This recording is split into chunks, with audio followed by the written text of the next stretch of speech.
for metals through the conduction electrons, or these other systems through some local moment fluctuations. Okay, so we need to now write down in the Hamiltonian, in addition to the Zeeman term, is to the external field, but also an internal one, right? So you have nuclei which are now coupled to the electrons. Okay, and how does that drive the relaxation? Because that is what tells you about the electron susceptibility in some way. Okay, so what I'll do is, I've written down various things. Later I'll just scan this and I can just share all that. Here I'll just sort of not work out the full algebra, but state what the prominent results are. Okay, so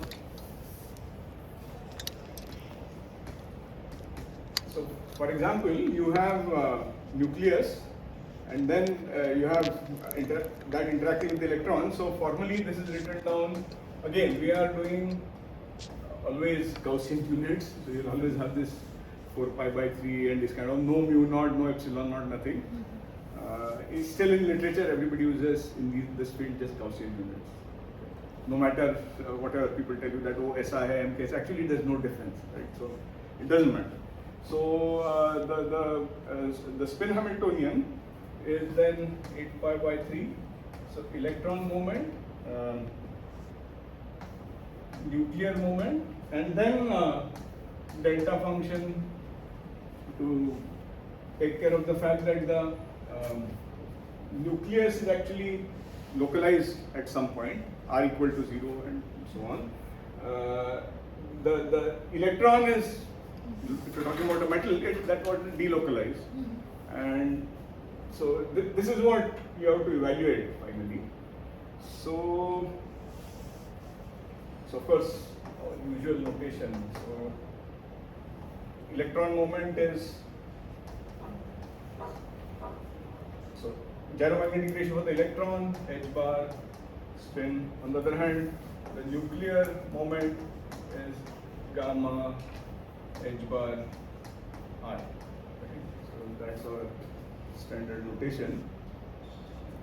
So if you put these back over here, then what you get for the Hamiltonian is for the 8 pi by 3, and then you have the gamma E gamma N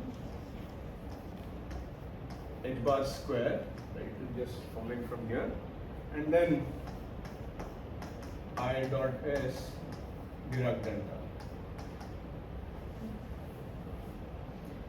Okay. Now comes to the part where there are some conventions. Okay. So this part here, which is prefactor to this I dot S,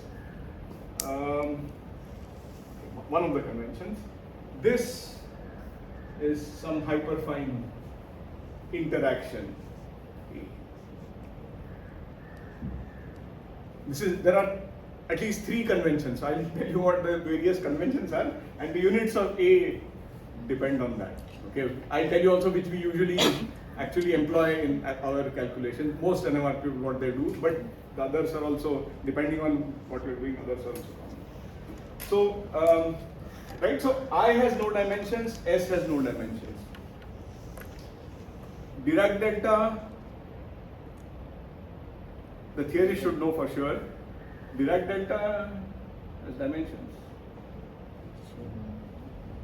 When you integrate this over R space, you will get 1. Yeah. So 3-dimensional Dirac delta should have dimensions.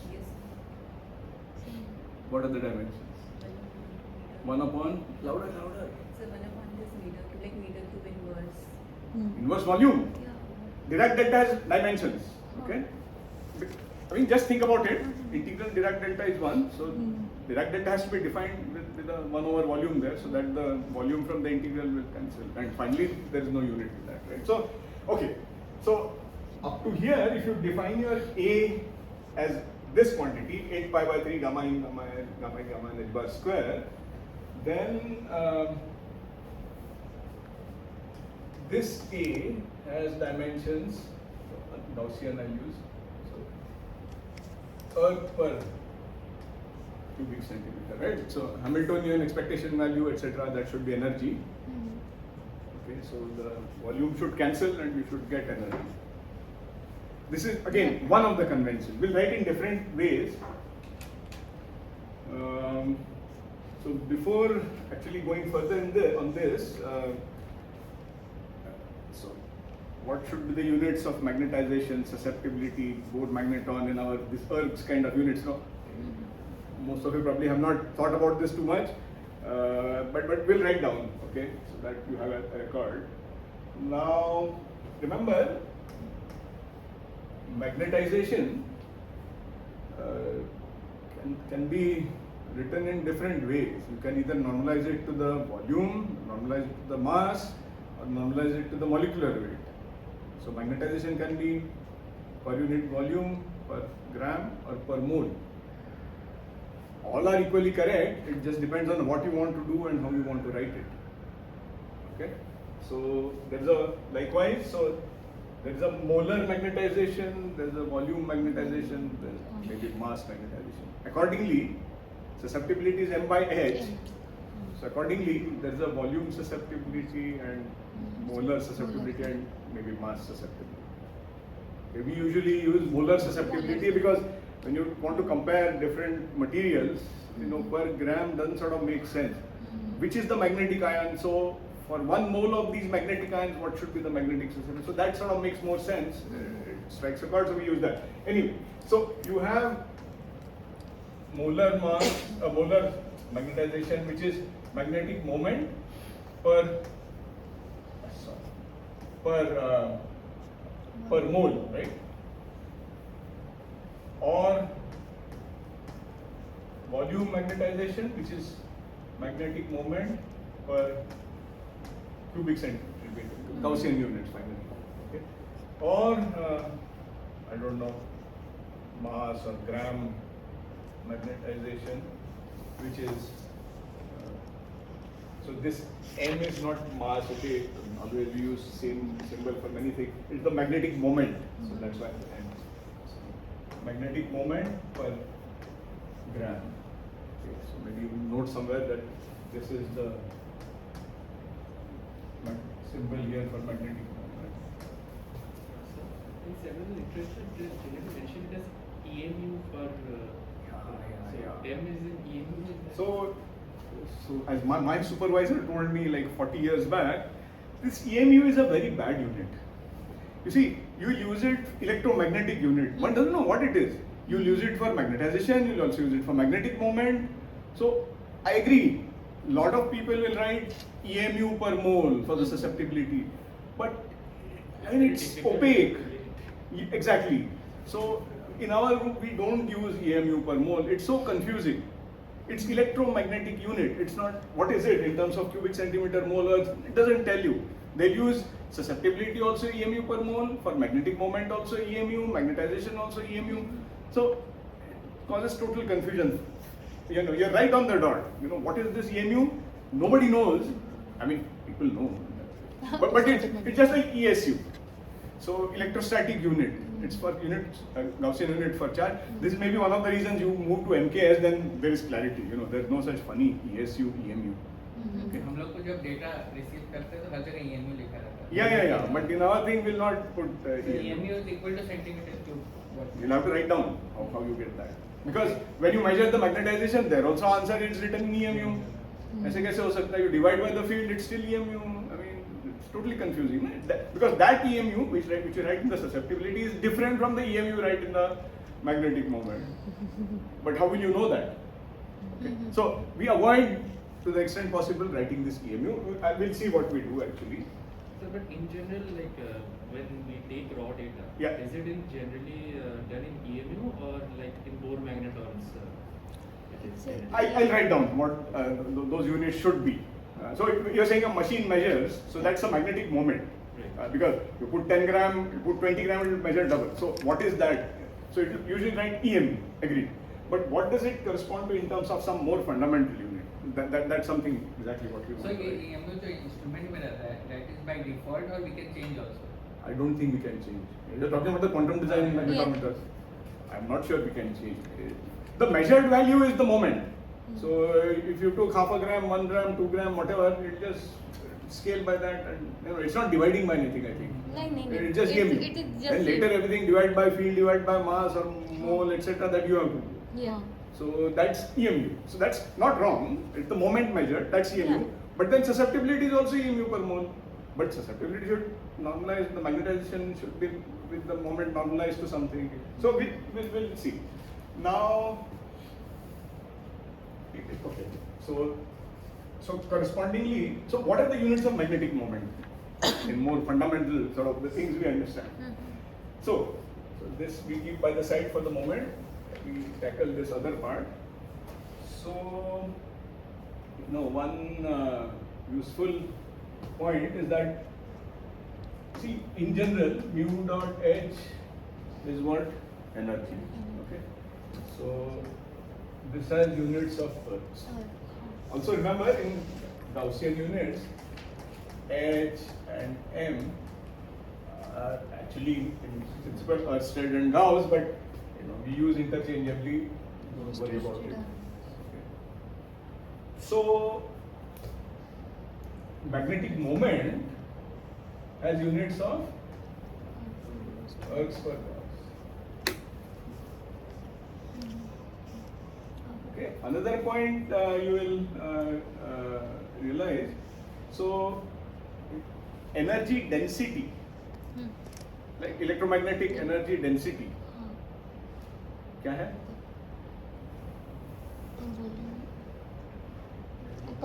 Let's say field B. No, expression.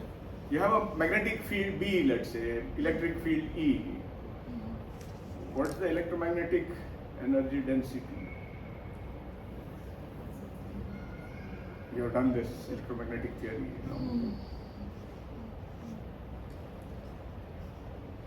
MKS you will remember, I'm sure. B square by 2 mu naught or E square by 2 epsilon naught. Remember this? Yes. So B square, so we are Gaussian, so no mu naught. So B square has units of energy density. Right? That's not energy, it's energy density. So Earth per cubic centimeter. Agreed? So Earth is same as Gauss square cubic centimeter. Right? Earth is same as Gauss square cubic centimeter.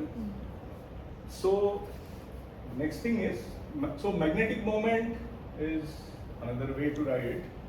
Magnetic moment, so Erg is Gauss square cubic centimeter. So magnetic moment is Gauss cubic centimeter. Okay? So, what is the molar susceptibility? Susceptibility is m by h. So what are the units of? Centimeter cube. Per mole. Because divide by field, Gauss goes. Gauss has stayed one and the same. So this has units of. I always thought that people don't write Gauss or Ørsted, but this cancel out. Yeah. No, m by h.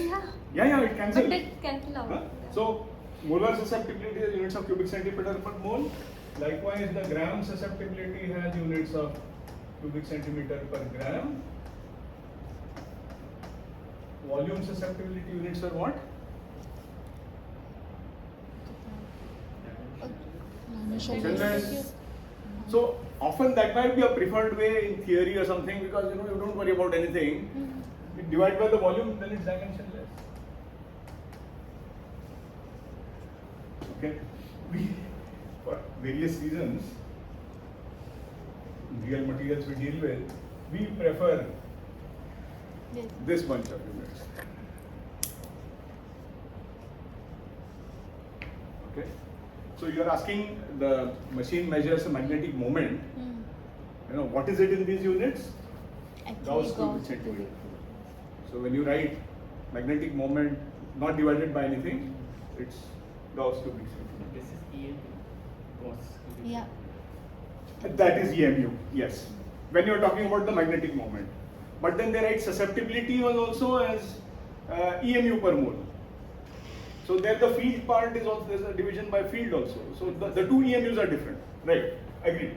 So often this is written as EMU per mole, we try to avoid it. But often this is also written as EMU. Okay. So of course, if this is EMU, then you have to divide by field and divide by the molar, by mole, so molar mass. So then, if this is EMU, then that's going to be EMU per Gauss per mole. But that's not what is written. What is written is EMU per mole, because this EMU is different from this EMU, which is the reason we try to avoid using EMU. Okay, if you use these, they are quite different. This is Gauss cubic centimeter, this cubic centimeter per mole. Then there's no confusion here. If we use EMU per mole, then we have to write Oersted or Gauss, whatever it is. Then No, it's we don't. not. Then people should mention Oersted there. No. Convention But is that when you write in susceptibility, that EMU has a different meaning than the EMU when you write for magnetic moment. It's just like ESU in some sense. Yeah. No, the moment is in EMU, like just Yes. EMU. Then it should field. be EMU per Gauss per mole. But the convention is that in susceptibility also it's written EMU per mole, and that EMU has a different meaning than the EMU of the magnetic moment. So to avoid all this, we stick to the more explicit sort of units. Some literature people put Oersted, few people don't put Oersted. Like In where? in susceptibility versus temperature data showing. That should not have Oersted. Should be just this. No.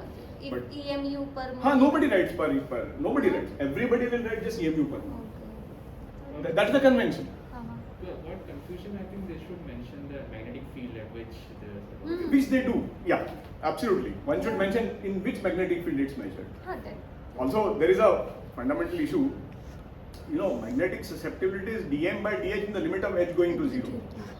So in fact, one theorist asked me, "Oh, you have to apply a field to measure a magnet." I said, "Boss, yes." It's an induced moment. So, yeah. So it's really dm by dh. Oh, that's why they don't write Oersted. Doesn't matter. Okay, so it's really the initial slope actually. So that has implications when you measure at high fields. So if it's not linear. Okay, so then again, so this is we have some connection here. Then therefore, Bohr magneton is also has units of this, because any magnetic moment. So if it's Bohr magneton also, that is Gauss. Bohr magneton is same as Gauss cubic centimeter. Okay, so this A that we determined, we said units are ergs per cubic centimeter, right? So this was one convention. A ergs per cubic centimeter. I'm just trying to see different ways to write because it's often in both field per Bohr magneton and so on. So, but remember, the erg is Gauss square. So Gauss square cubic centimeter, but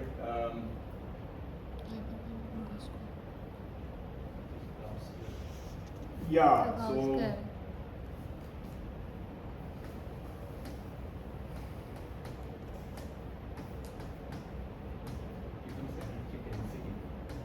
it actually becomes, of course, right? If you have the other is delta function, so that's the inverse volume, and otherwise overall should be energy. So that's how we had it, energy density. So that's, so this is not the convention we follow more or less ever. Just trying to see another way to write this was, see, if you had Bohr magneton, that would be Gauss cubic centimeter. So Gauss would be Bohr magneton per cubic centimeter. So you could also write it as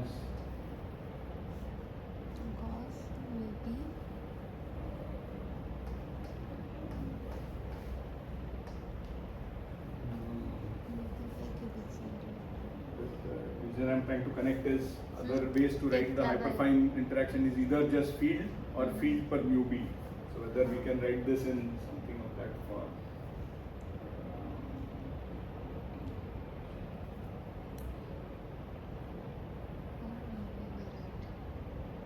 Okay, it doesn't immediately look very intuitive here, so we'll leave it. So this is one way. Unfortunately, there are two, at least, not at least, I think there are just two other conventions. You can, so this is some hyperfine, here you might call hyperfine interaction, if you like. So this whole thing is A. Right, so this is my A. So hyperfine interaction couples nuclear moment to a spin moment of the electron.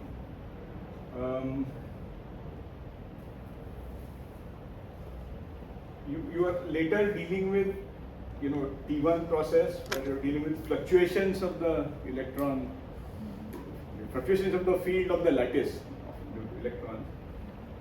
So its moment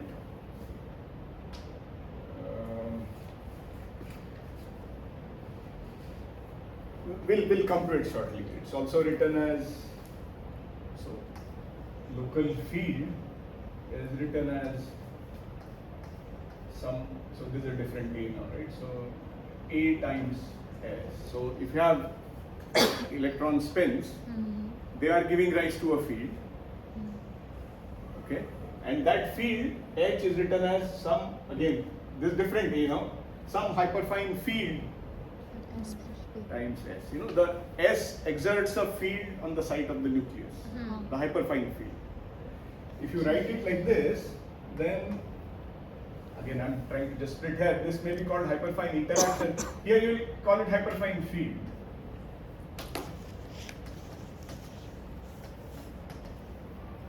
So in this convention, notation, whatever you call it, this has units of Gauss or Ørsted, whatever you want to call it. It's a field.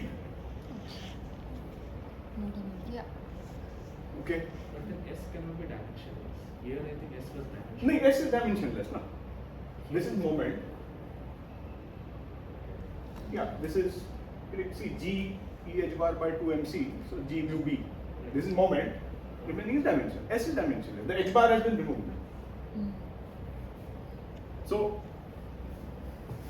in this convention, where the field due to the electrons is written as some A times S, that A is the hyperfine coupling,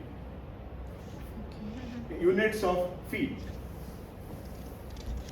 This is still not the convention we use. Okay. Let's just go further. As long as you absorb all this, you will see what is now the next thing we have to do.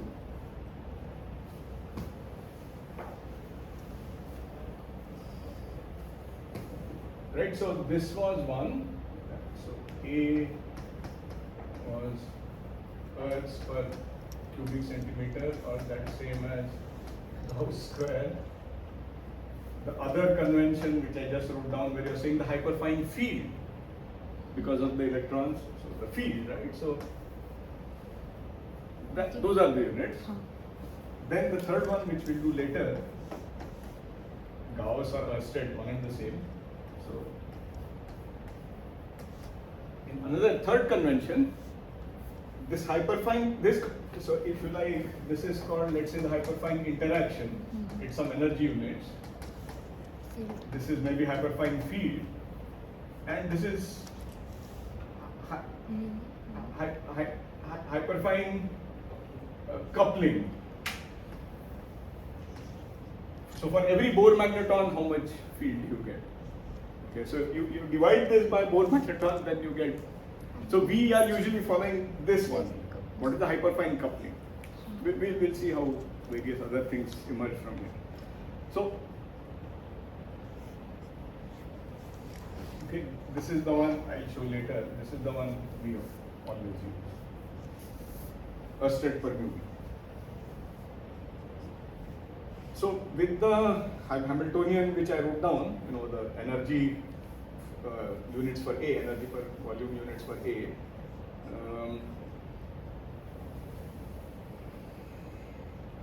So what you want to do is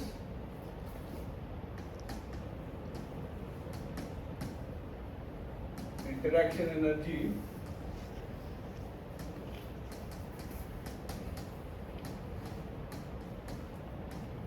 with the J nuclear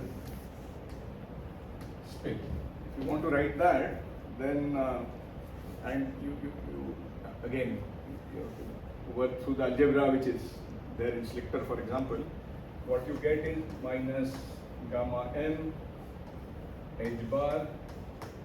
So you're looking at a particular nucleus in the dot product. So Iz for the jth nucleus, and then what you have is 8 pi by 3, and you have to evaluate something. So this is the wave function of the electron at the site of the nucleus.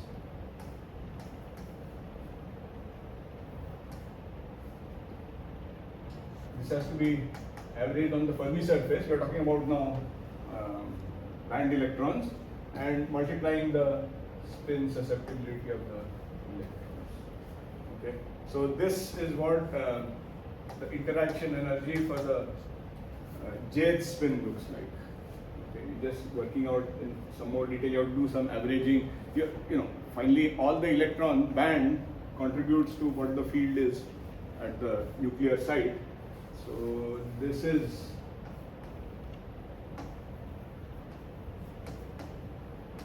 wave function of the electron at the nuclear site at r equal to 0.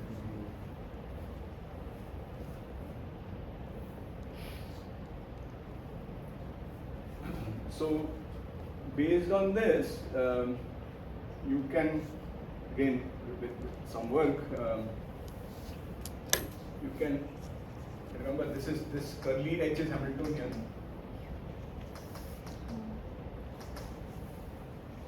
So the effect of this will be to give rise to an effective field at the nuclear site. Okay, you can rewrite this as if there is a field at the nuclear site. Nuclear moment dot field. You can write it in that manner. So now that is in addition to the applied field. Okay. So the result is that your resonance gets shifted. This is now shift in the field. You can rewrite this as some moment, okay, nuclear moment dot a field. And if you calculate, so divide by the applied field, the shift in the, so whatever this term is, shift in the local field, then one gets whatever is inside there.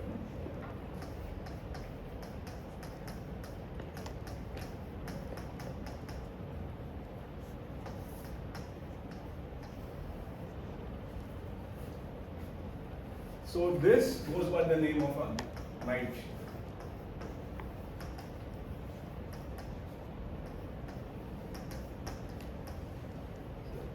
So this is then applicable only for metals? Because Yes, this is applicable only for metals. Yes.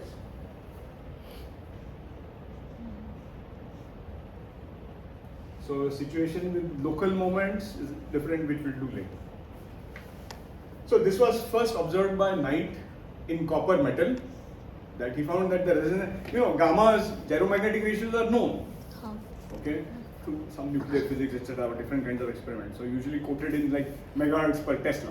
So if you apply 1 Tesla field, at what frequency should you get a resonance? This omega equals gamma h.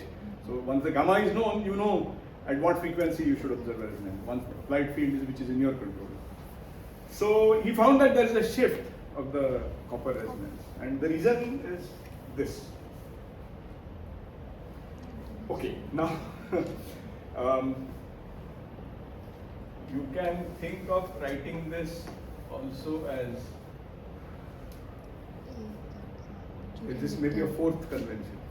So fourth in the, not fourth, still three convention. Now see, K is some ratio of fields. It's dimensionless. Yeah. So you should, I mean, again, ideally you should use the dimensionless susceptibility, in which case the A, you will use a dimensionless A. So then there will be no confusion, but that's not how it has worked out. Okay. This is always used molar susceptibility, and then you have to figure out what the units are for this. Okay. So, right, so main point is that the night shift is proportional to the spin susceptibility. This is metallic, okay, for the electrons.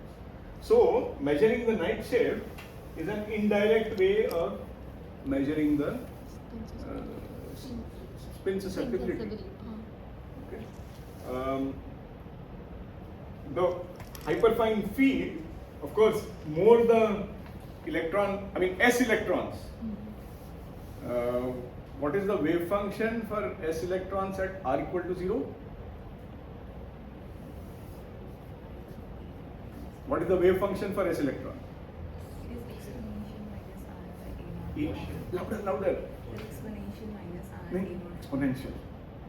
E to the power minus r E to the minus R by, no, not R square. Wave function. Minus r by a naught. Minus R by A. And some constant. Normalization constant. 1 over A cube, pi A cube, whatever.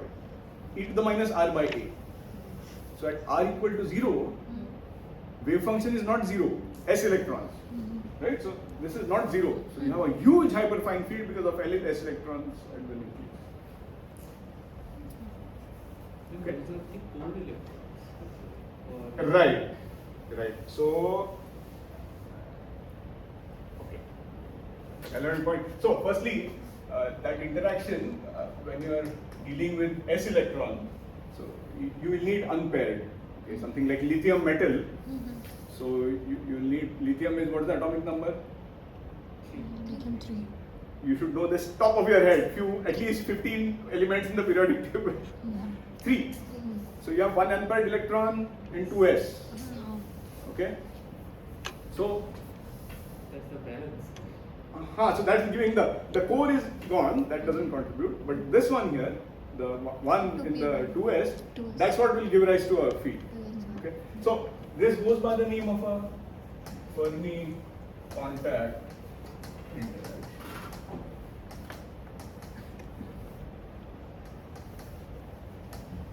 When it's really the S electron, because the wave function non-zero, so there's a contact called a Fermi contact.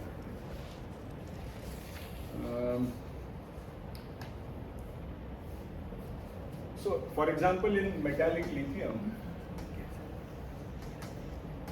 by the way, the nucleus that is usually measured, so there are different isotopes present for most nuclei. The nucleus that is usually measured is, which is more abundant, is 7 lithium. There is also 6 lithium. We have measured that also. It's not as abundant, so low temperature you will be able to get a signal. Again, Boltzmann factor, etc. So this is what is usually measured. The K for metallic lithium, so 7 lithium is about 250 ppm. And the hyperfine field, okay, so hyperfine field, okay, so this is about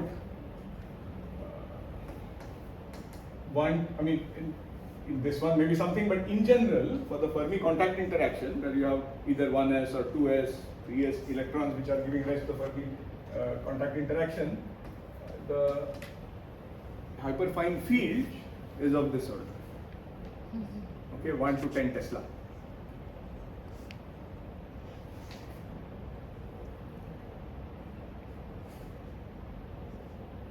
Of course, so by the way, in theory, density functional or some ab initio methods, people do calculate this to figure out what the hyperfine coupling is. Okay. This is done, and then you compare with experiment, try to refine the calculation to get agreement and so on. Mostly done as a post-processing. I think so, yeah. So again, multi-electrons atoms is again more complicated, it's not just this, you have maybe other kinds of, but theorists do also work on these things, trying to We calculate. consider that model and then we try to fit it. That's how we get the Yes, strength. yes. However, many of the, so we are not measuring, for example, metallic lithium. We are, often measuring insulating oxides, where the spin density is not on the S. We are usually measuring transition metal. The spin density is in the D. What is the D wave function at the nucleus? Only the S is e to the minus r by a. Then you have these YLMs which are present, no? So all the others are 0 and r equal to 0. Remember, you write it as some r square f of r, etc. So whether you know the probability density plot also, no? The orbital shapes, they're all 0 at r equal to 0. So if you have d electrons, whether metal or whatever, insulator, that wave function is 0, so it doesn't give hyperfine field. But you do find a shift, night shift. So what it does is this d electron density polarizes the core. Okay, because this is unbalanced. You have more spin up than spin down. Without that, inner core is uniform, let's say S electron, so equal spin up, spin down. But because of, so this is one, but this is applicable only in some limited number of cases. In the kind of things we do, one gets core polarization because of this outer electron density. Yes. Okay, and so you again get hyperfine coupling. Of course, that hyperfine coupling is at least factor of 10 smaller, which is natural, right? It's through some induced effect. And it turns out this is also, so this is a positive field. I'm not sure what the in principle reason is, but this is actually gives rise to a negative. The core polarization gives a negative hyperfine. Because it is inducing C. I'm not exactly, I don't remember top of my head why it comes negative, but we will try to find that. But yeah, the core polarization gives a negative. So vanadium metal, for example, it have d electron density. So there the night shift is negative. There the effect is because of this core polarization, because there is no unpaired s electrons present. So night shift के term formula change होता है क्या insulators के लिए? See, this is where you're talking about a Fermi surface and you're averaging. So there's nothing like a Fermi surface for insulator. This is only for metal. So वहाँ पे भी तो ये UK 0 हो गया factor हमारे insulator के साथ. You cannot apply it like this. You'll have to do it slightly differently. I felt that. So because it is metallic, we need unpaired s electrons. Yeah. To see this. Yeah. So core polarization works, except it will give a hyperfine field at least factor of 10 or more smaller. So this is all sort of metal samples and all. Now, if you are doing insulators, see, we are also often doing, you are measuring at the lithium spin densities on the copper. You have localized moments. Okay. There is copper, there is oxygen, maybe something else, and then the lithium. So that name applied when you are dealing with insulators like this, where the spin density is on a different ion and you are measuring NMR, etc., on some different one. Yes. It's called a transferred hyperfine interaction. So you might have some yttrium you are measuring, but it's often it's maybe, just schematically, spin density is here. Actually, there's overlap with some oxygen orbital, which further overlap with yttrium orbital, and you are measuring over here, for example. This is even called super transferred, different names. Yeah, because it's like second order now. Yes. This overlaps, that further overlaps, and so you get a hyperfine field in some reduced manner.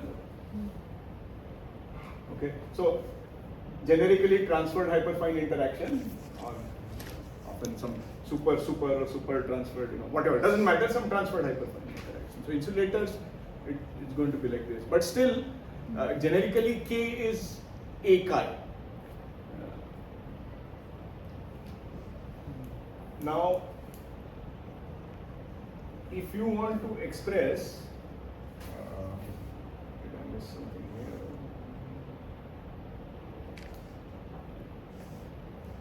के अच्छा okay वहाँ पे कुछ constant भी रहता है ना एक I plus intercept Yeah. So this is for the spin susceptibility. We might have an orbital component. You will have a chemical shift component. So those will be temperature independent, for example. And then so yeah, you might have more terms. Sure. So we'll do one by one. Such means hyperfine coupling in the insulator is minimum compared to the metal. It's usually much less. Always. Always, yeah, Yeah. because there it's a direct contact interaction, Yeah. And so there it's is- like 10 Tesla more. Yes. Here it is through some intervening ion, so it's down to Tesla or less than a Tesla, or 10th of a Tesla. You know, you usually measure kiloarstrate per mu B or something. So it means if we are doing NMR in the metal, so Yeah. it shows good signal compared to the insulator. The signal is a different issue. How much Okay. shift? This is only Okay. telling you how much shift there is. Okay. That's also not sure. Metals have a low susceptibility. It's just a Pauli paramagnetism. Yes. These insulators might have a Curie-like. Yeah. So it may have high susceptibility. So a chi, no. So finally Ah. shift may still be large enough. Yes. So it depends. It's the hyperfine field which is smaller. Okay. Because if the susceptibility is higher, then still overall you might get a high shift. Yes. So it depends. Okay. Sir. Yeah, there's no sort of general rule. It Hmm. depends in each case. Sir just from physics perspective metals में अगर हम NMR करेंगे तो what exactly can we extract उनका transition तो 300 No transition. No metal. Where's the transition? There's no transition. नहीं उसमें ferromagnetic transition था No. Now you are saying ferromagnetic metal. हाँ तो No. So lithium is a simple metal. हाँ So this is a way to measure the Pauli spin susceptibility, and also there is a Van Vleck susceptibility by हाँ. plotting k chi in some manner. Okay. What you are talking is now ferromagnetic metal, so that will have more information. Still, ferromagnetic metal still you'll get static magnetism below Tc, no? So that of course contributes to the local field. So you can do zero field NMR. Mm-hmm. Because you don't need to apply a field to get the Zeeman term. There's an internal field present. Yes. Hmm. So you can measure the order parameter. If you measure the spectral position, shape, etc. with temperature. Yeah, so transferred hyperfine. Then, yeah, what we wanted to. So units mostly clear. Huh. You know, you'll have to look at it again, but mostly clear, I think. Mm-hmm. Then this idea of night shift, and then you know what's our convention for A, etc. So our paper also there's still a small error which we'll correct.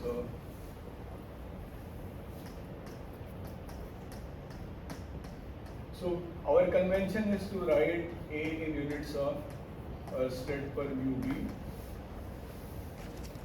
So, and where chi is written in units of per mole.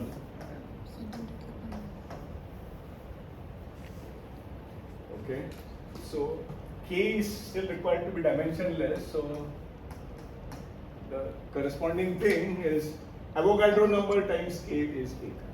Then A is Ersted per mu B. Okay, the mu B present, NA mu B K is wrong. I've also made that mistake in places. Yeah. You put the units and check. Okay, Oh. put the units of A, put the units of chi, and see, do you get But dimensionless? we put mu p na in the formula. No. So some papers here and there, there's this error. We should correct it. Okay, we should Finally, your calculation you have done is correct. हाँ. So you can count it as a typo in writing the equation. Calculation done is correct. Straight for mu b, there's no mistake there. So you have taken an extra mu b there, whatever. So this is the thing. Our convention is usually to write the hyperfine coupling constant, not the hyperfine coupling. So not the hyperfine field, Mhm. right? It's per mu b, and again convention is to use the molar susceptibility.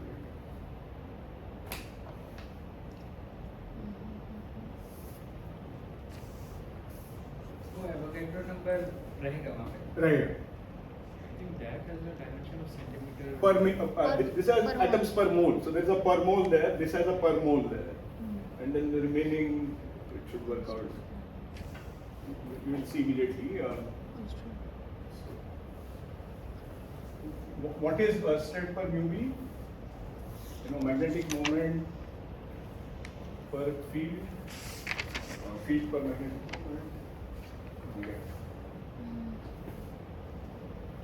Moment is cos get centimeter cube.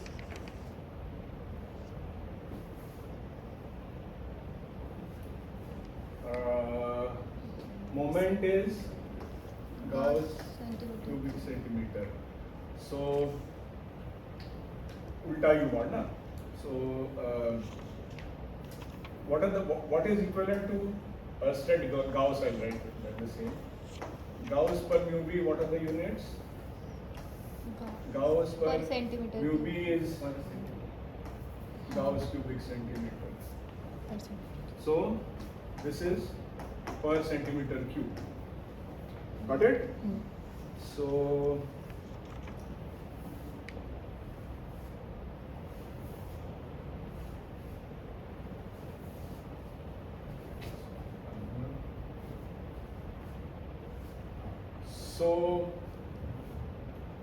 so what are the units of A chi? So Ørsted per mu b is per centimeter cube, right? Just now we wrote. Chi is cubic centimeter per mole. Okay. So overall per mole. So we need the Na on the left side, which gives the per mole, because K is dimensionless. That is sure. It's a ratio of fields. Okay. So this is the correct expression. While you have calculated from the slope and all, you have done it correctly finally. So this is a somewhat minor error we should correct. Okay. Yeah, unfortunately, one can get bogged down by all these units and all. So we should keep it. Somewhere you should write these things down, a couple of pages, and have it by the side. So every time you consult and make sure. So अभी तक हम लोग k equal to a का ही लिख रहे थे हर जगह. Na होना चाहिए. Ideally. K equal to AK is not wrong. I mean, if you now state conventions, then you have to write properly. In general, shift is proportional to susceptibility. Now it depends. If you use dimensionless units of chi, then it depends on the units of chi what the A is. So many different conventions. For our convention of Ørsted per mu b and molar susceptibility, this is the correct way to write. No big deal, but somewhere you should have what the correct things are. Okay. Next thing is, see this interaction. Again, this is maybe a slightly different. Interaction can be written as A by 2 I plus S minus plus I minus S plus, plus IZ and Z. Right? So you have I dot S, so IX SX plus IY SY plus IZ SZ. The X part can be written in terms of raising lowering operators, and this is what you have. So this one does not cause transitions. It's the transverse ones which cause transitions. Now you're looking for relaxation, spin lattice relaxation. Okay. So you have this so-called flip-flop terms which will give rise to relaxation. Right. So decrement of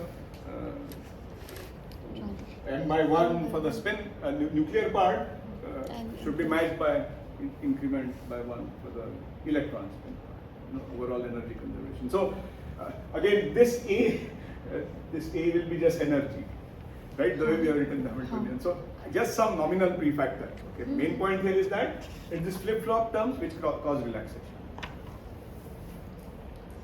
And so again, generically, here I should again get the units right. H equal to given by the Hamiltonian.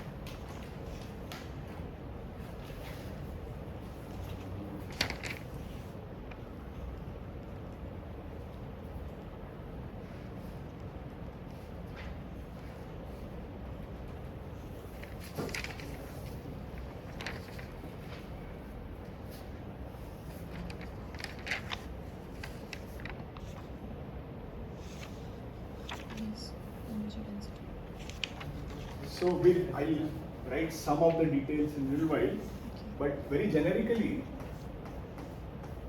the spin lattice relaxation rate, it arises from writing down the Fermi golden rule, transition matrix elements, etc. So this looks like gamma n square. This is the nuclear gamma square by 2, integral minus infinity to infinity dt e to the I omega naught t. This omega naught is the precession frequency, gamma h naught.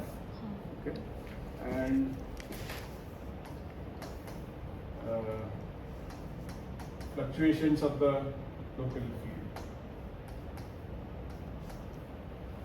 This is generic.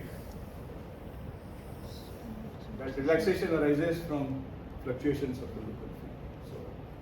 So this you can write in terms of the spin operators. This is from the electron spin. Fluctuations are there for the electron spin. So you can write this as the s plus t, s minus 0. So that's the autocorrelation function for the spin. So one can work through that. I write various steps and later at different points.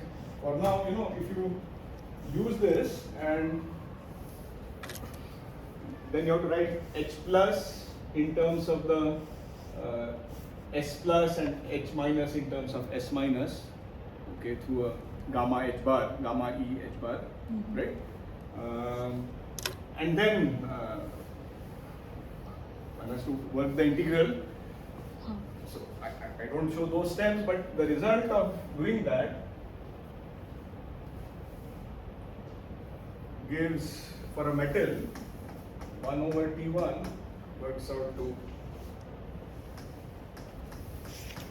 so this is there in Slichter also, 64 by 9, with all the p-factors, everything correct, pi cube, h bar cube, gamma e square, gamma n square, this wave function, squares, then density of state square and kBT. So for a metal, the Hamiltonian is there, the spin operators are there, so one has to calculate this spin-spin correlation, do the integral. This is the result where, so you are getting something fundamental here. You need to know, of course, what is the wave function at the nucleus and how many states are available. So density of states at the Fermi level. And there's a temperature dependence also. Okay. So one can then again keep in mind that you have K, which is delta H by H naught, which was 8 pi by 3 square of the wave function at the Fermi level, average of the Fermi surface, and the electron susceptibility. Right? So one can, by the way, electron spin susceptibility in terms of density of states. What is it? Metal is what we are talking about. You know how to calculate that. You have parabolic, free electron, Yes. you have a parabolic situation, and then you apply a field, so you increase the population in one, The difference between two, and 1 by 2 divide by the G. field, and Yes. that's a very simple way to determine. But Yes. do you remember the answer? This is again something you should have on the top of your head always. Density of states into Fermi. Polyparamagnetic. This is polyparamagnetic susceptibility. Density of states times UV square. square. So it's a measure of the density of states. The spin susceptibility is a measure of the density of states. Density of states in a free electron model can be calculated. Some 3n by 2EF or whichever form you have. And so one can compare a theoretical model with your experimental measurement. Does it deviate from the free electron value and so on? Okay. typical numbers for density of states. This is also something you should have top of your head.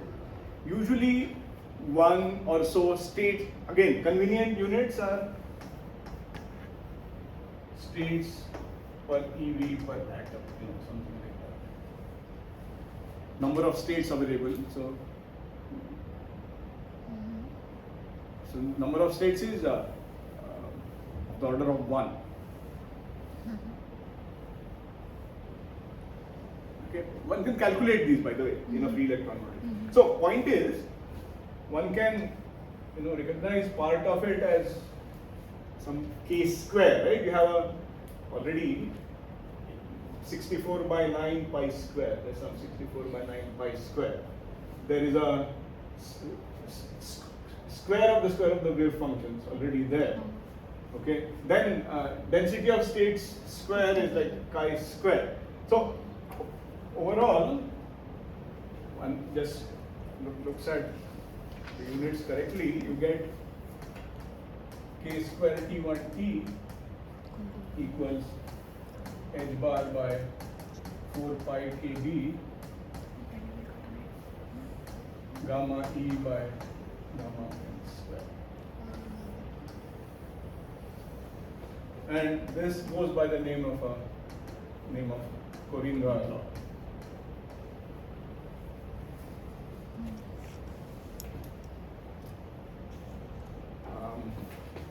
This is containing only fundamental constants.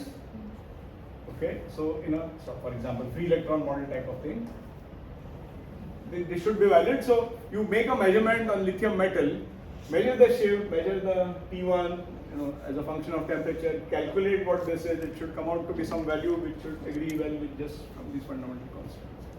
Okay, if it does, then so k square T1T by S. If that is 1, close to 1, then it's your simple free electron model is a good description of this system. So anyway, this is Korringa law, and when you deal with metallic type of system, this is a ratio you want to calculate. Okay. So in night shift को जब वो delta H by H naught लिखना है, तो generally delta H by H लिखते हैं ना, मतलब frequency और field में वो formula change होता है. Is it like fixed या फिर? No. So, नहीं, जैसे mu minus mu ref by mu ref कर रहे हैं, तो field में वो opposite हो जाता है ना, H minus H ref by H. ऐसा कुछ? हाँ. That's a technical thing. मतलब ऐसा कुछ physics related नहीं है उसमें, just formula. Not question of formula. There is a physics there because the way frequency depends on the field. So if you He's saying if you want to actually calculate in a situation, if the frequency is expected to be f naught, and then you find it at f, then f minus f naught by f naught is your shift. On the other hand, if you do let's say a field sweep measurement, and h naught was the expected one, you find it at h, then it's h naught minus h. That's because just think about it. It follows that one will go the other way. Just think about it. Yeah, this is a practical way. Otherwise, here it is the shift of the field. Yeah. Okay, how you experimentally determine it is a different matter. So this is again often useful. So if it is heavily enhanced, so you might have heavy fermion materials. Okay, so there, for example, effective masses are 1,000 times more than this thing. So there the heat capacity gamma will be much larger. Spin susceptibility will not be, if you cast it as mu b square times GeF, it will be much more than that expected from simple free electron model. And it will impact here also. Okay, where the S will be much larger than 1. So different implications based on how much different this is from the expected value, which is just containing fundamental constants. Okay, so so ये कोरिएंगा law insulator से शुरू होता है? नहीं अभी वो referee पूछा ना plot 1/3 square. I have not read the referee report. He may be wrong, yeah. Referee may be wrong. There may be different implications. He didn't ask k square T1T. Did he say k square T1T? KT1. KT1. So it's not Korringa. So So this is for, of course, metals. Okay.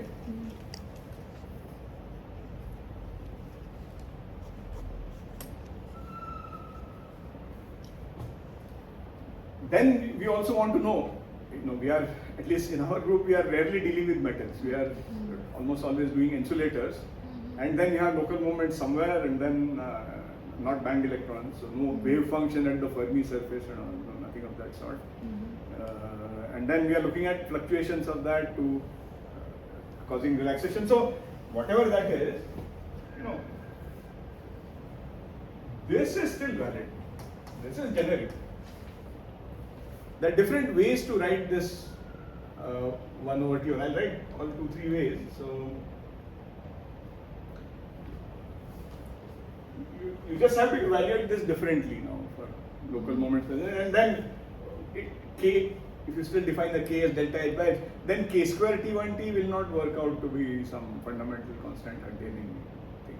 Okay, it will be different. So we need to now look at what is 1 over T1 in case of this local moments which are fluctuations of which is causing relaxation of nuclear moments. Sir, one more time, Yes. can you repeat what this S denotes? मतलब ये value आपको कुछ मिला है. So what does it tell? No. So what you will do is you will want to calculate K square T1T by S.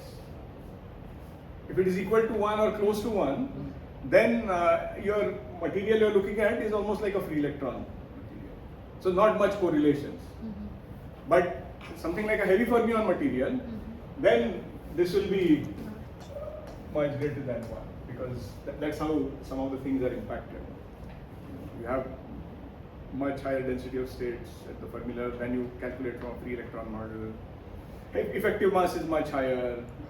So basically this ratio, Korringa ratio, tells you whether simple free electron picture is okay or some correlated dynamics is needed. Right. और low हुआ 1 से तो भी same Low हुआ तो then again that has some meaning. correlation.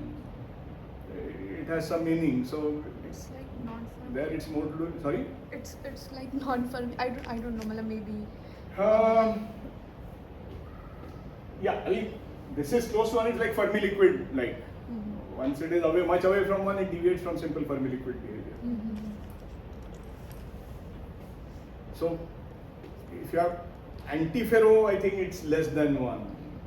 So again, metals, but with ferro or antiferro correlations, so I'll have to check. But then there's a difference. I mean, less than 1, I think, for antiferro correlation. Yeah. So now relaxation in general. Maybe next time. So this formula that I wrote down. So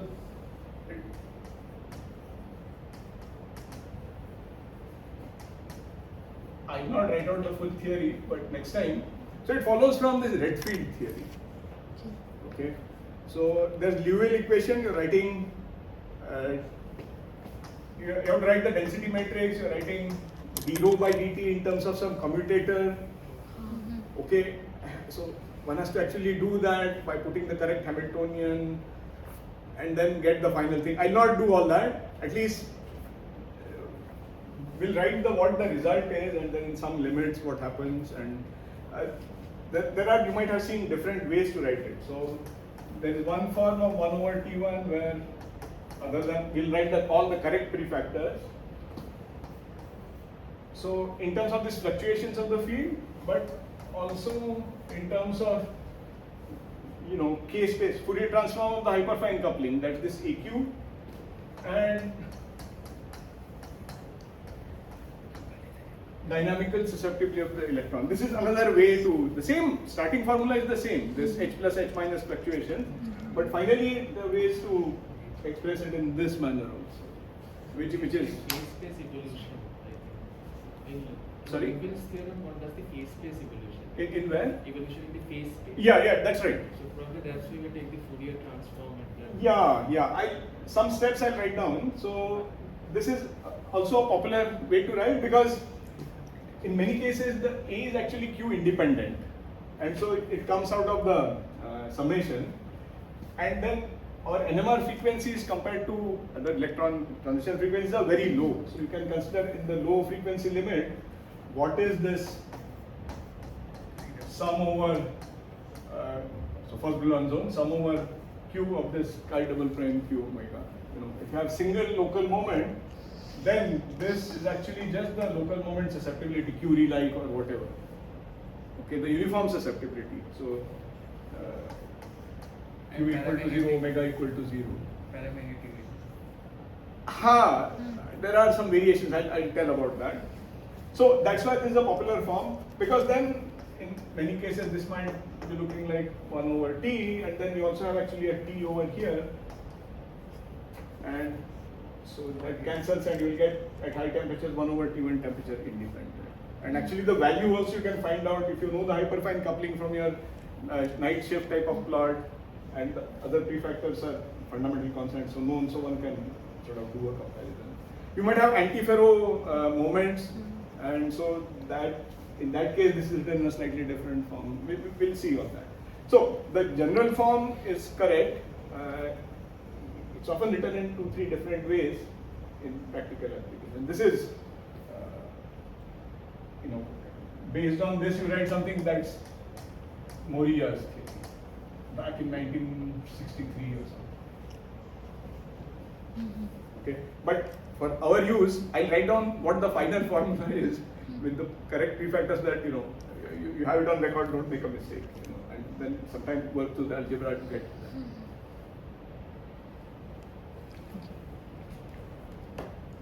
Okay, so next time I'll sort of just Redfield theory mein what the starting point, just highlight what the steps are, what the final result is. Then different ways of stating that through, there's something called the fluctuation dissipation theorem. Heard of that in statistical mechanics? So you have fluctuations in the electron system, which is causing dissipation, so energy loss for the nuclei. You know, you have excited nuclei, and here you have fluctuations, so those are connected with each other by the fluctuation dissipation theorem. So anyway, so I'll sort of start from Redfield theory, state what the starting point is, what the result is, and different practical ways we write 1 over T1 to apply to our kind of systems. Okay, let's start.